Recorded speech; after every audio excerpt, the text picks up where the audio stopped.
Good Wednesday morning to you. Welcome on into Morning JOX. JOX 94.5. Damian Mitchell alongside Conrad Van Order. And of course, you are wonderful listeners. We appreciate y'all every single day. 205-834-9450. You can text or call in because we had some action on the hardwood. Now we are full-fledged into SEC basketball. Two of the top teams here in the state of Alabama.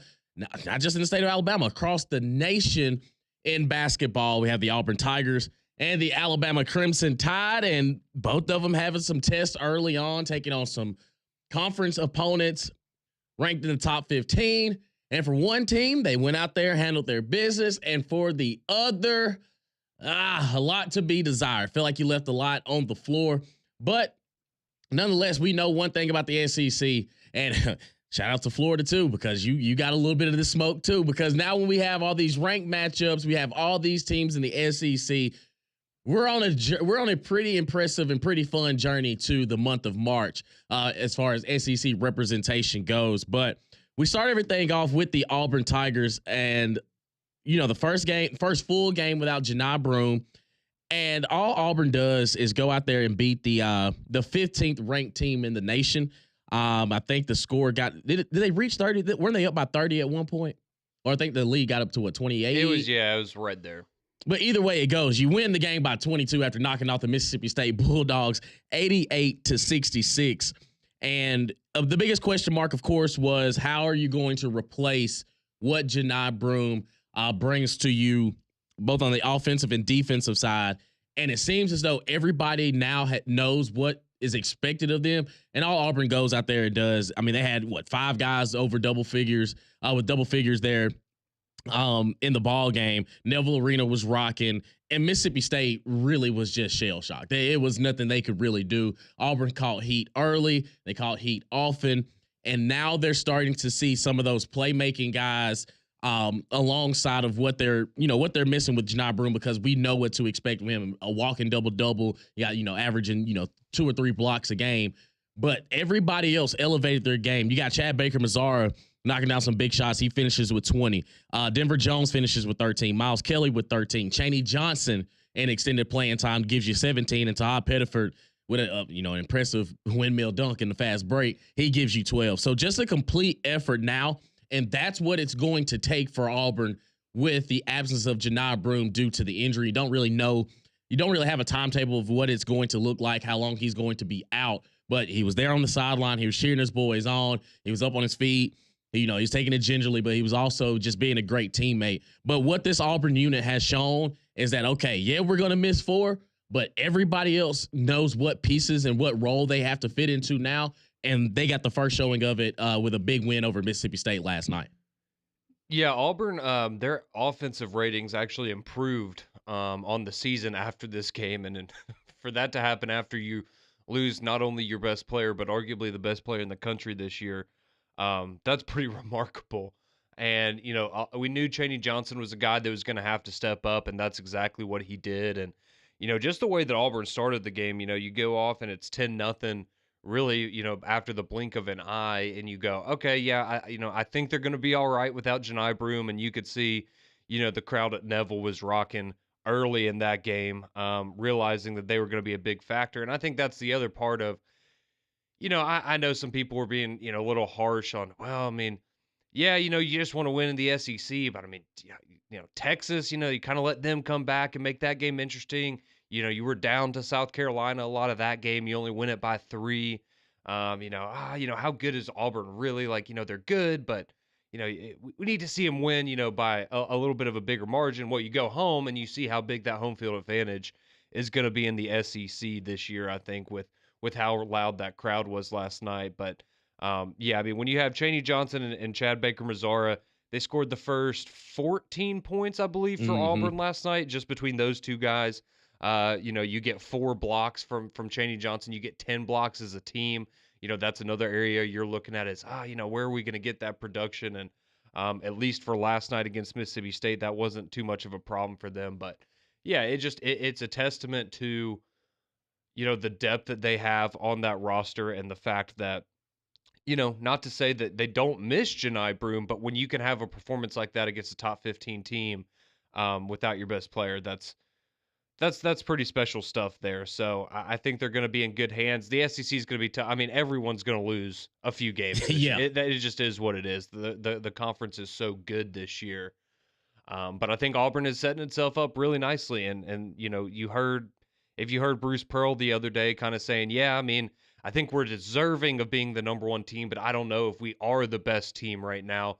Well, that's the kind of performance you go out there and give without your best player, and it makes everyone go, yep, okay, you probably are the best team in the country when you can go and beat a top 15 team by 20 plus in the SEC with Janai Broome on the bench. So, yeah, shout out to Bruce Pearl and that staff. They did a great job getting everybody ready. Chady Johnson stepped up. Cardwell stepped up. Baker Mazzara did his thing.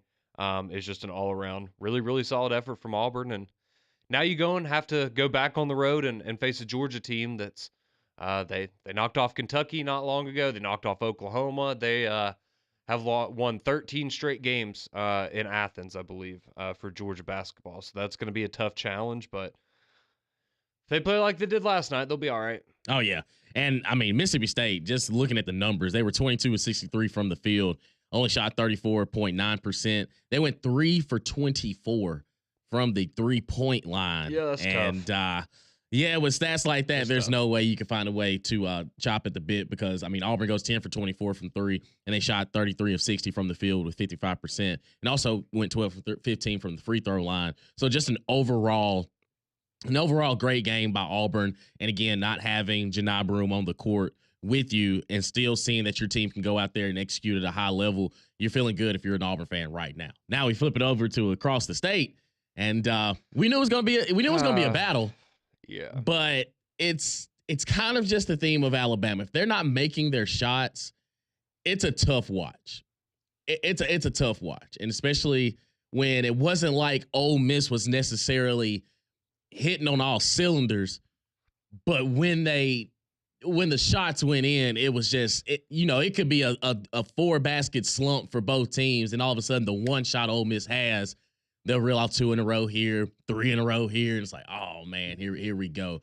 And it was really back and forth, and a complete change of style from kind of the first game we saw with Alabama and Texas A&M over the weekend, where it felt like everything was happening at the free throw line.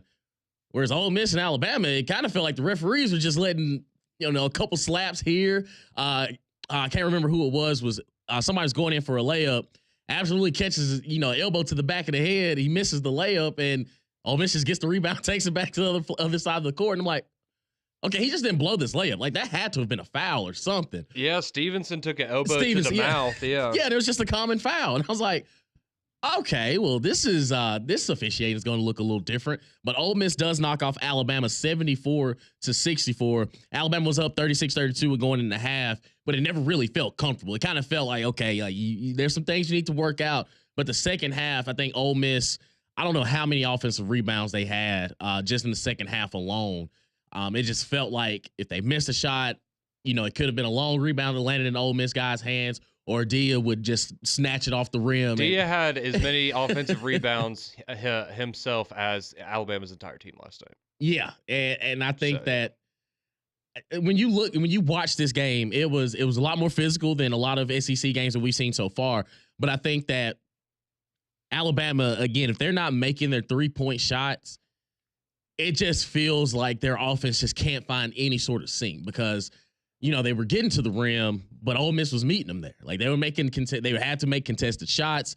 Even when they did find a way to get to the cuff, and then the 3-point shot just was not falling. And again, it wasn't like Ole Miss was that much better. I think Alabama went 5 for 20 from 3, and Ole Miss went 6 for 21.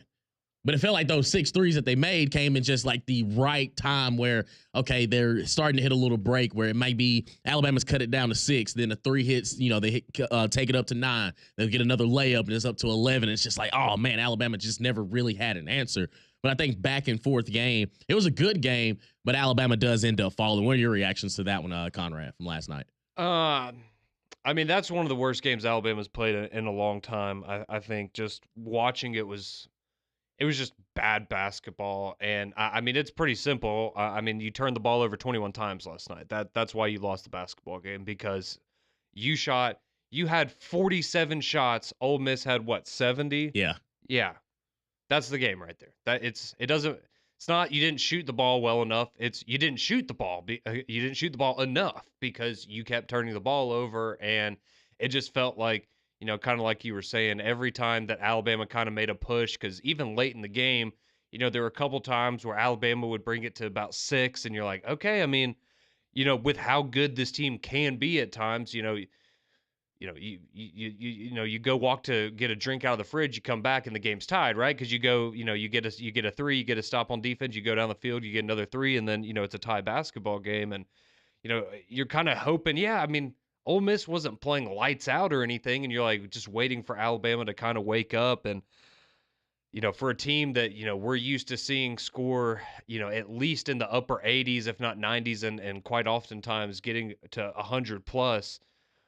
For them to have the kind of performance they did last night, it was embarrassing, to be completely honest. And they're going to have to. It just feels like, it's fundamental things for this team that it feels like are the most difficult at times because, something we've talked about this year is the free throws, right? And that wasn't as big of a factor last night. But I mean, even going back to the Texas A&M game, you very well could have lost that game, and it would have been largely because you didn't hit your free throws, right? Because you had 100 opportunities in that game, essentially, between the two teams, it felt like. And it's just, now it's turning the ball over, and it's just not making smart decisions. I mean, that was maybe the worst game that Grant Nelson's had at Alabama. He turned the ball over way too many times, and there's just, some of these passes that they were making the same mistakes, right? Like they're trying to pass it inside, and Dia or whoever, somebody would always get a hand in there, and they just kept going back and making these same decisions. And there were multiple times where Mark Sears just wasn't having a good game, but there's multiple times too where you're kind of sitting there and you're like, it's shots that you are used to seeing them pull that for whatever reason they weren't, and that's credit to Ole Miss and what they were doing defensively and kind of giving Alabama fits. But it was just from a fundamental standpoint, just a disaster of a basketball game for Alabama. And the fact that if you have that kind of a performance on the road, maybe it makes a little more sense. But to come back to Coleman, and just after what you had done beating Texas A&M, I know maybe you're tired after how physical of a game that was, but that was disappointing. That was definitely one of the worst offensive performances from Alabama in recent memory. And the thing is, now you got to get back up on that horse and play Kentucky this weekend. So you got to figure something out quickly. But yeah, it was that was an ugly game, and I think I know what they'll be practicing for the next couple days, because ball security is incredibly important. And I mean, Ole Miss had 7 turnovers, Alabama has 21. That's kind of the tail of the tape there, plus the offensive rebounds. So that's more second chance opportunities for Ole Miss that they had that Alabama didn't. Ole Miss also had 14 steals. Alabama had 3. So yeah, not the prettiest performance, but yeah. So these are all the categories, real quick. These are all the categories that Ole Miss was better than Alabama last night. 3-point field goal percentage, free throw shooting percentage, turnovers, points off of turnovers, offensive rebounds, second chance points, points in the paint, fast break points, steals, assists. So it seems as though... So essentially every category outside of just regular shooting percentage, and you shot 23 less shots than the other team, so you probably should have the advantage there. So certainly a game to forget for Alabama. That's how it's going to be in the SEC at times, but that performance was inexcusable. Yeah, and it doesn't get any easier because the next game, you're on the road against the Kentucky Wildcats. So just be prepared. Be prepared if you are an Alabama Crimson Tide fan, because it doesn't get any easier. If you don't want to have a repeated performance from last night, you definitely got to come out the gate and play Mark Pope and his team pretty tough that game at 11 o'clock on ESPN. But it also wasn't the only top team in the SEC that went down too, because if you would have told me this score last year, I'd be like, okay, well, finally, I felt like they could probably get one. But how about the Florida Gators after knocking off the number 1 and then number 1 team in Tennessee last week? Just a full week later, you take on the Missouri Tigers, and again, this is not last year's Missouri team. It's not. It's not even close. This Missouri team is legit. And all they did was go down to the swamp and pull off an absolute nail biter against the 5th ranked team in the nation in the Florida Gators. They take it 83-82. They jumped on them quick. I think they were up by 16. I believe 16 at half. Yep. And, shout out to Florida for coming out in the second half and really making it a ball game, but still not enough once you find yourself behind by so much. But Missouri knocks off Florida, and it just goes to show that this SEC schedule that we are about to get to, every game matters. No matter if you are sitting at the bottom of the barrel or you're sitting at the top. Each week, each game that you have in conference play is important. You have got to lock in. You got to really play your A game too, because for Florida, they looked like they couldn't miss a shot against Tennessee last week. And then they looked shell-shocked when Missouri rolls into town. Mm-hmm. And, it felt like, especially early on in the game, any three that Missouri took, it was going in. And it wasn't like a rattle it all in. It was whatever spot they could find on the three-point line, it was nothing but nylon. And the fact that Missouri, if you remember, Missouri didn't win an SEC basketball game in 2024. The entire year. They went winless. And now you're sitting here at 3-1. You just knocked off a top 5 team in the country. It's an exceptional turnaround, but it does go to show you, it's the same thing with Georgia, right? For Auburn this weekend, you look and you go, okay, it's Georgia, they're better than we're used to them being, but they've already taken down 2 top 25 teams right. in the SEC, so it kind of makes you pay attention. And now what Missouri's been able to do, getting their second top 25 win of the year, it's just, it's crazy how deep this league is this year. And, we've all been kind of poo-pooing on LSU a little bit, and then, they go out there last night and they beat Arkansas. And now, you have I think a legitimate question of, is John Calipari's Arkansas team the worst team in the SEC right now, which is kind of a wild thing to say, but even there, you look at that and you go, yeah, they have a good day. Yeah, probably be a difficult team to play. So, it's going to be tough. And, especially having to go on the road. And that's why, for Ole Miss, getting those kinds of wins on the road, that's going to be pivotal. And I think ultimately, the team that you see, whoever it is that wins, I guess, the regular season championship in the SEC, I think it's going to come down to a lot to who plays the best on the road, because it's gauntlet. Yep, absolutely. It ain't just top heavy. It's weak. No matter who you have on your schedule, it's time to lock in. Mm-hmm. And it's going to be a fun ride as we continue down the SEC slate. Want to get your reaction? 205-834-9450. Your text messages, your calls are always welcome here on Morning JOX. Just get your reaction from the games last night, what you're looking forward to in the SEC gauntlet, that is college basketball. Also take a look at the NFL playoffs. Which number 1 seed should be on upset alert this weekend? We'll keep that conversation going. Keep it locked right here on Morning JOX and JOX 94.5.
622 here on Morning JOX.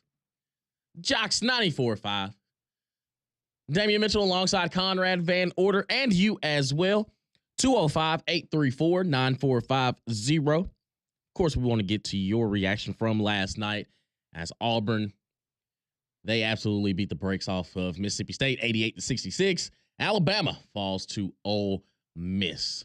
But it just goes to show you in the SEC, it just means more. And that's just not on the football field. We're also talking about the basketball court. Let's go to the JOX text line. As Seth texted in, he says, Rat Poison got him last night. Effort at times wasn't great, and they were lazy with the ball. Ole Miss beat us up all night. Definitely beat us in the blue-collar points as well. Got to flush it and regroup. Yeah, because you're on the road in Lexington on Saturday. And just, think about this kind of juxtaposition from last night. So Auburn is without their best player, and they go out and they win by 22, and they actually increase their offensive efficiency rankings in that performance last night. On the other hand, Alabama and the worst player statistically on the floor for them last night was their best player, Mark Sears. His plus-minus was -12. Ugh. So when Mark Sears was on the floor last night, Alabama was outscored by double digits. Hey, but you got a great game by Aiden Holloway. The old what was the school he was at before? Yeah, he was somewhere. Oh, interesting. Somewhere here in the state, I don't remember, but I could have sworn it was some. Are they orange and blue? Well, they don't like him, so they don't like him. But no, I mean, look, Aiden Holloway has been. I mean, he's been good. Like, he's had his moments where you're kind of sitting there like, all right, we're gonna need some of these shots to start falling, big dog. But oh, sorry, that's your line. I didn't mean to steal that from you.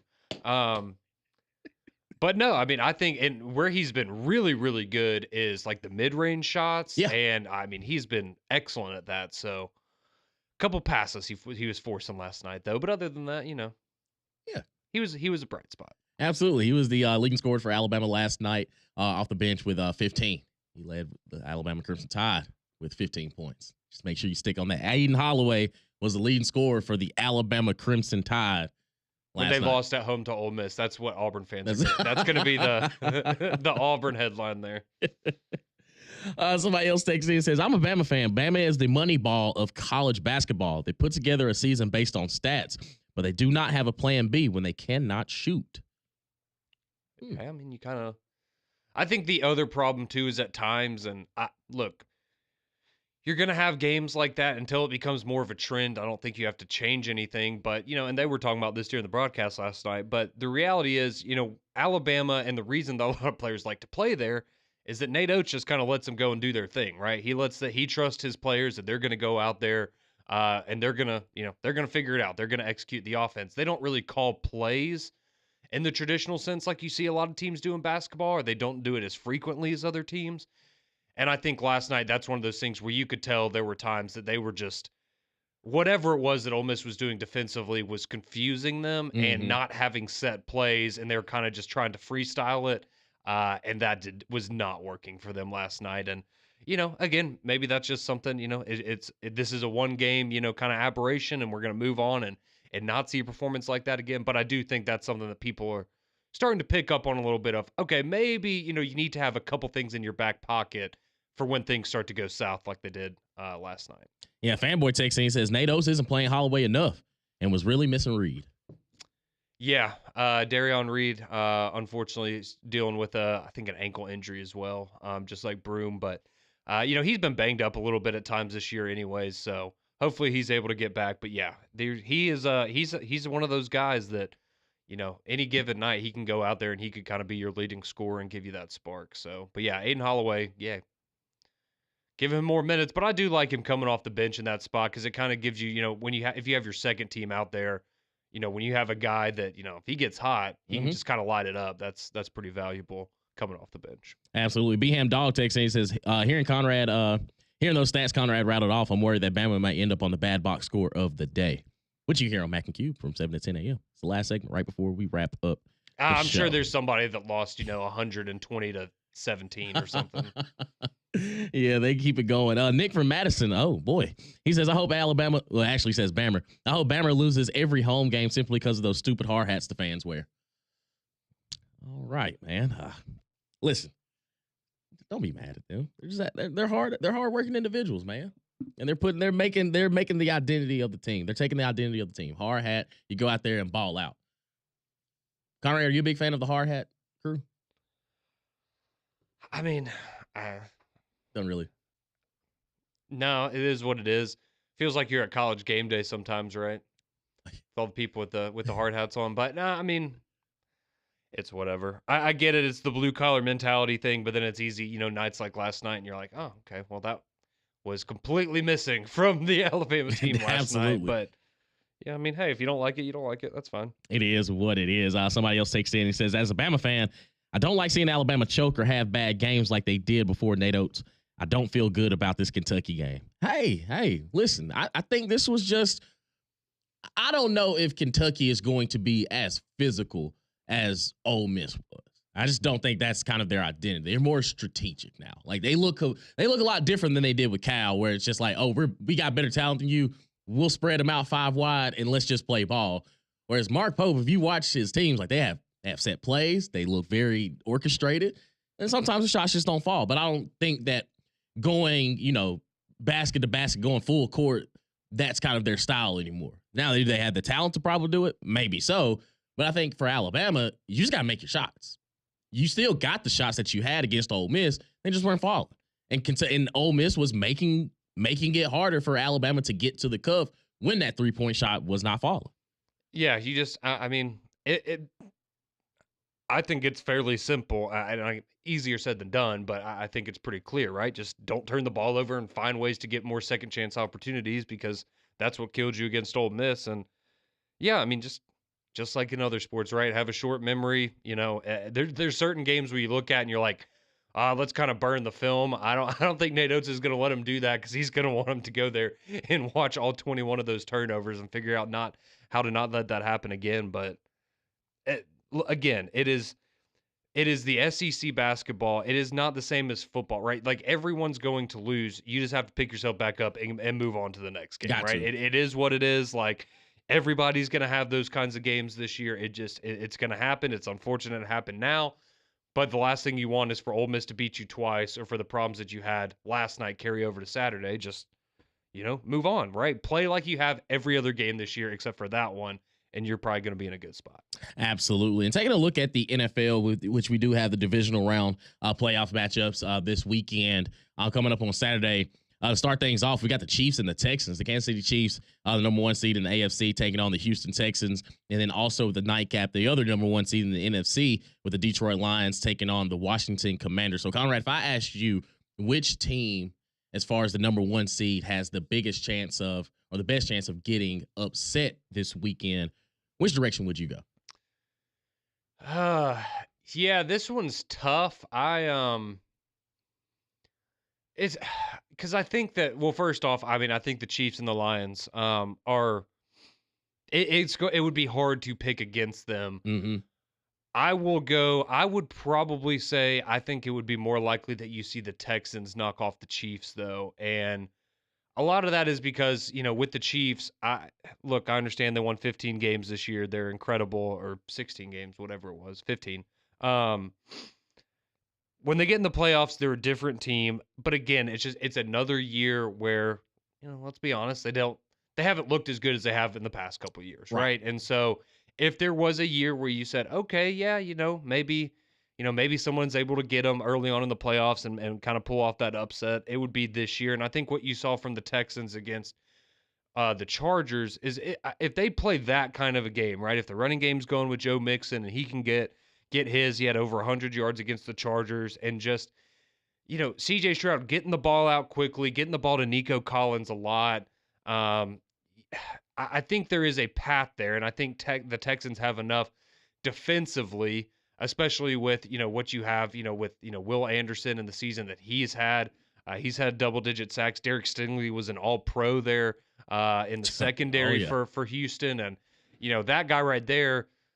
Okay, you got to deal with Travis Kelce, because we know in the postseason they kind of save him at this point in his career for the postseason. But, if you've got a guy like Stingley that can go and, and he can go and cover Worthy, it kind of becomes, all right, what can you do about Travis Kelce? And after that, you're going to make I guess the other role players have to step up for the Chiefs, which doesn't mean it can't happen when you have Patrick Mahomes. But, I think the Texans have enough. It's just going to be a question for me of, do you have enough offensive firepower at this point? Because you lost Stephon Diggs, you've lost Tank Dell, Yeah. you just released Deontay Johnson Again. because he was pouting in the locker room apparently after you beat the Chargers the other Yeah, day. we ain't got time for that. No, I mean, I'm just saying the dude's been released by the Ravens and the Texans now in the last like 3 months. So I think that kind of tells you that, yeah, there's some character issues there. But yeah, I mean, I look at it as my thing with the Chiefs is my confidence in them is just it's the Chiefs, right? We're Right. getting into the postseason. Until I can see somebody actually take them down,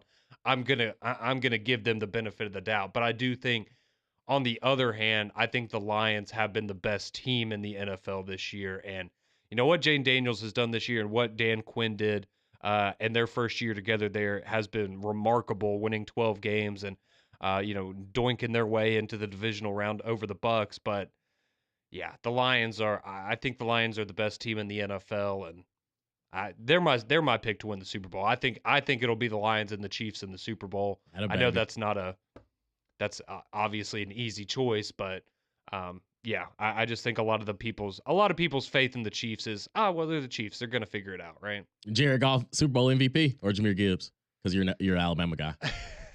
Or Jameson. No, I mean it'd probably be Jared Goff. Attaboy.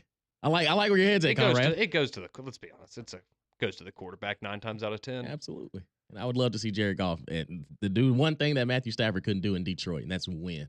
But they say he's one of the best. As long as he can score more than 3 points in this Super Bowl. Yeah. He's with a new supporting cast, so I feel as though that he'll be all right. He's got to watch out for Matthew Stafford, though, first. Sure, absolutely. 205-834-9450. Your text message, your calls, always welcome here on Morning JOX. We'll also get your reaction from the hoops over the weekend. Of course, everybody wants to talk about Alabama, Auburn, just the SEC as a whole. Continue to get your reaction on the text line, on the phone line. Keep it locked right here on Morning JOX and JOX 94.5.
Was it Franz Ferdinand, right? Look at you. Yeah. Yeah, I'm familiar with this song. It was on the Madden 05 soundtrack. I remember. All right, there we go. Yeah, I remember. Hey, I've heard this one before. Welcome back in the Morning JOX, JOX 94.5. Damian Mitchell, Conrad Van Order. And of course, you are wonderful listeners as well. 205-834-9450. Of course, the big news from last night, both Alabama and Auburn in action. Auburn knocks off Mississippi State 88 to 66, and Alabama falls to Ole Miss at home 74-64. Let's go to the phone lines, get some reaction from some SEC hoops action last night. Let's go to Melvin. I know he wanted to talk about some Auburn. What's going on this morning, Melvin? Oh yeah, what's going on, guys? It's a cold morning, but glad my boys won last night and kind of like showed that they can, play without, our best player. But I want to know from you and Conrad, Damian, do y'all think that when Janai is in the lineup that we kind of like depend a little bit too much on him, or is it that the offense is ran through him? I mean, do y'all think it's either or what y'all think about that? I think Bruce Pearl knows Janai Broome is the best player on the court for Auburn. And I think it's hard because he's a big man, because we're not used to the big man being able – the game is not inside out anymore where the big man has to touch it. So he's kind of scheming around like, okay, well, let's kind of get him, a little bit away from the block. Let's even stretch him out to the three where he's going to get his shots. Like he's going to get his where everybody else is kind of have to just, find it out. They're going to have to, backdoor cut in a lot of these things because think about it. He was also he was leading the team in assists as well. So yeah, I think that the style in which he brings to the court, you have to adjust. And with him being out, you're forced to play smaller because, no offense to Dylan Cardwell, he's not an offensive weapon. You're looking at him to replace what Janai does defensively. And he did a good job. So I think that it opens up the floor for everybody else because you're not asking your big man to go out. Like nobody's asking Dylan Cardwell to stretch out there for a three. It's how about you hit some pin door screens, some backdoor screens, you set up screens on the top, pick and roll situations. He's going to be the guy rolling to the basket. But I think what Janai's skill set was, you kind of like, okay, well, he can, if they want to put a big man on him, he's athletic enough to get past him. And you don't have anybody that's going to be down there on the block for, to mess up his shot or anything. So I think that they just had to change up their scheme. But when he's back, you'll probably see them revert back to, all right, everything is going to run through four and then go from there. So you do think that the offense is ran through him? Oh, by far. Yeah, absolutely. It definitely was. Each time down the court, they run it through him. Because I kind of see us, a lot of times just kind of stand around watching Janai, so. Well, think about the shots that Chad Baker Mazar was hitting yesterday, where like he was kind of used. It's almost like a give and go with Dylan Cardwell. It's like, okay, well, you hit the screen. I can either, knock it down to you as you roll down to the basket, or I can set up for this 3-point shot and boom, I've got it. Whereas like when it was with Janai, there'd be certain situations where, Janai may pop back out to the 3-point line and then they're resetting the offense, just kind of seeing where everything goes instead of, just playing that two-man game. And I think you saw guys take shots last night that, they're probably not taking if Janai Broome's on the floor, right? But they have the understanding of, all right, we're going to all collectively have to stand up or step up a little bit to replace what he brings to us offensively. And I think that's why you see it get spread around a little more, right? Because it's not all funneled through one guy. It's everybody taking their shots because it's not, oh, we need to let Janai touch it here, or, oh, he's just such a presence that he can just kind of score at will at times. So I think it's a lot of just, guys realizing, hey, we got to get that scoring somewhere. Why not for me? And they're just, taking shots that they wouldn't normally take, and you were hitting them last night. Appreciate it, guys. Absolutely, man. We appreciate you, Melvin. Let's go to John in T-Town wants to talk some hoops with us. What's going on, John? Good morning, guys. Good show as always. Speaking back on Auburn, what I thought was funny last night is at the beginning of the game, the announcers talk about you'll probably see more of an outside offense. What I seen was 7 guys trying to see who could do the best, taking it to the hole and really embarrass people. Same defense as usual. Saw a little more backdoor cuts than they normally allow. With Janai able to read that some, they've lost that. But, I mean, the way they switch on defense, the way they play together on offense, they're not really missing a beat. Like I said last week when I called it, as long as they don't miss 2 starters, I think they've got I mean, they play 11 deep anyway, so they've got enough depth. But what I did see last night was the worst game I've ever saw in basketball ever, and I think that was LSU Arkansas. And I mean, it was 4 minutes before the first 2 points were scored, and they showed a replay after the game. The guy actually had stepped out of bounds to gather himself to get the little layup.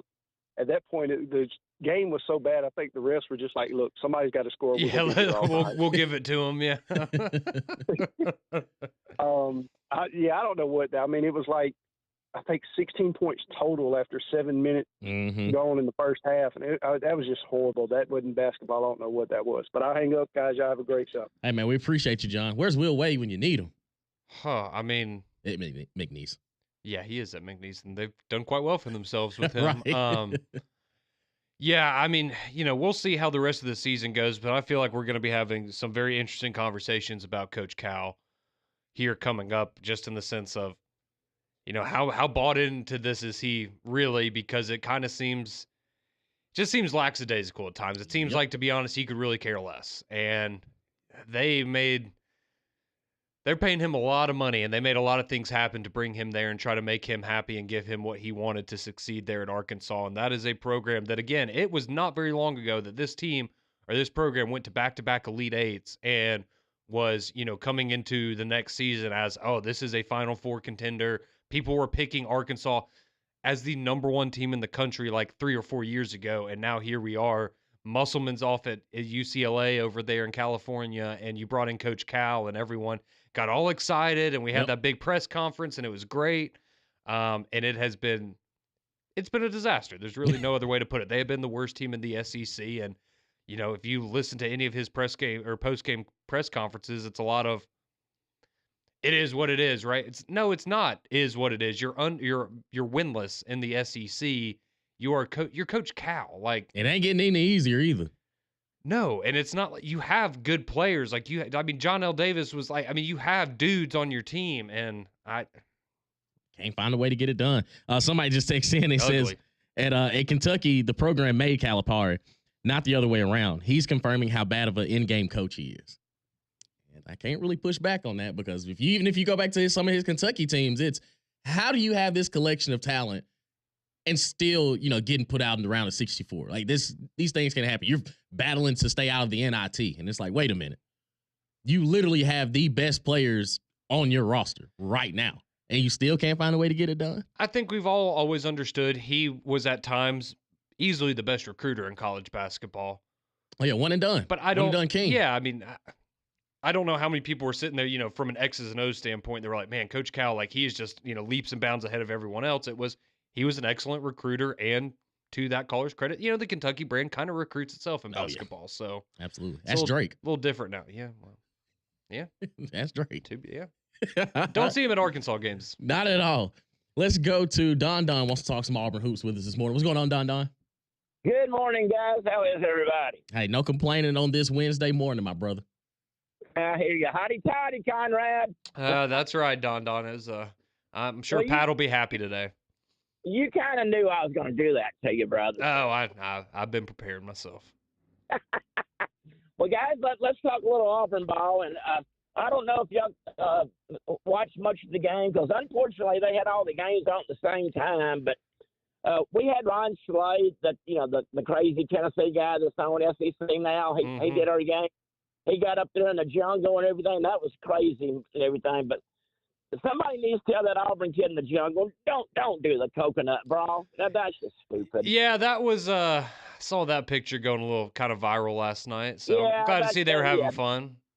Hey, yeah, I know. In college, you have some some aristocrat or whatever probably going into the game, and I'll put something like that on.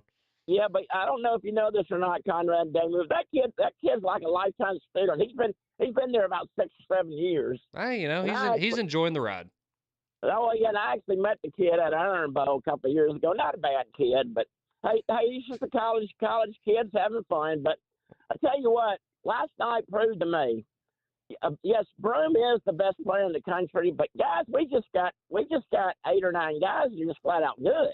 Yeah, the depth, man. That's what makes Auburn so much different than a lot of these other teams. Like, they can go to the 11th man and still make an impact on the floor.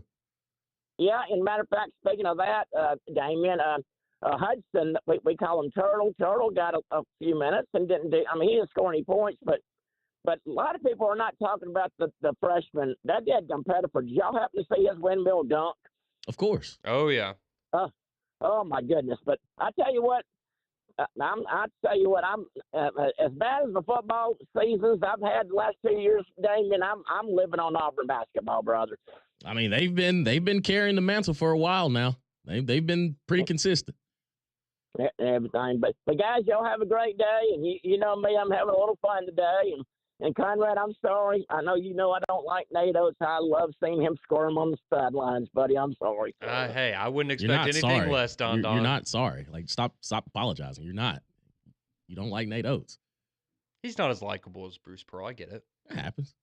It is what it is. But, I agree with you. It is what it is. We got a couple matchups coming up that Exactly. kind of decide that. We'll handle that on the court. That's right. 205-834-9450 to continue to get with your text message, your calls here as wrap up on Morning JOX and JOX 94.5.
6:54 here on Morning JOX 94.5. Damian Mitchell, Conrad Van Order here with you for a few more moments as we get you set for McElroy and Kublik in the morning from 7 to 10, three-man front from 10 to 2, and of course, Paul Feinbaum and the Paul Feinbaum Show from 2 to 6. All that here on JOX 94.5. But hey, man, Auburn fans are pretty excited. Number one team in the nation.